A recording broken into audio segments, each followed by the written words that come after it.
बाबा बाबा बाहर एक औरत आई है। जा बच्चे उसको लेकर आ। आपको बाबा ने अंदर बुलाया है।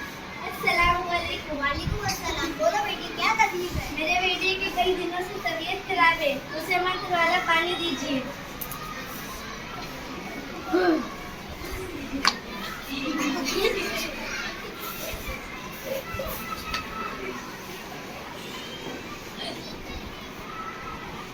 ये लो बेटी, अपने बच्चे को पिला देना, इससे उसकी तबीयत ठीक हो जाएगी। बहन जी, कुछ मदद। ये लो बाबा, वो औरत। बेटा ठीक हो जाओगे। ये लो मंत्र वाला पानी, बाबा जी ने दिया है। इससे तुम्हारी बीमारी छू मंतर दूर हो जाएगी। मैं वैसे ही कर रही हूँ जैसा कहा गया है। का आगमन। अब कैसी है तबीयत? अरे क्या बताओ, तकलीफ तो बढ़ती रही है। अस्पताल नहीं गए, दवाई तो लेनी थी। अगर तुम दवाई नहीं लोगे तो कैसे ठीक होंगे? नहीं, उसकी जरूरत भी नहीं। इसे किसी की नजर लग गई है। बाबा जी ने मंत्र वाला पानी दिया है, वे 1-2 दिन में ठीक हो जाएगा। मोहन, तबीयत पर ध्यान दो। अब हम निकलते हैं।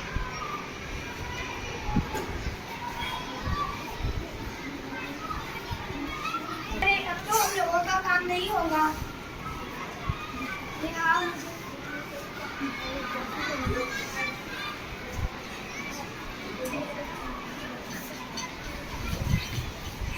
अरे अब तो हम लोगों का काम नहीं होगा, बिल्ली ने रास्ता काट दिया। हाँ, मुझे भी ऐसा ही लगता है, क्योंकि बिल्ली ने रास्ता काटा है। अरे देखो तो, सामने से गुरुजी आ रहे हैं। गुरुजी भी मोहन जी घर जा रहे होंगे। गुरुजी दूध का दूध और पानी का पानी कर देंगे। गुरुजी हम आपके घर ही आने वाले थे, मगर बिल्ली ने रास्ता काट दिया। हमने देखा कि मोहन जी ने उसे पानी पिला रही है। क्यों राम, तुम सब देखते रहे? हम सब क्या करते, उनका आदर तो करना था। देखो, बिल्ली का रास्ता काटना और दहलीज पर थूकना सब अंधविश्वास है। मगर सब लोग तो मानते हैं।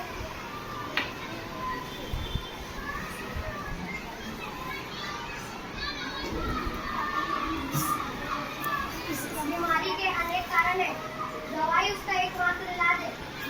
चलो हम सब मिलकर मोहन की माँ को समझाते हैं, जिससे उनकी आंखें खुल जाएंगी। अंधविश्वास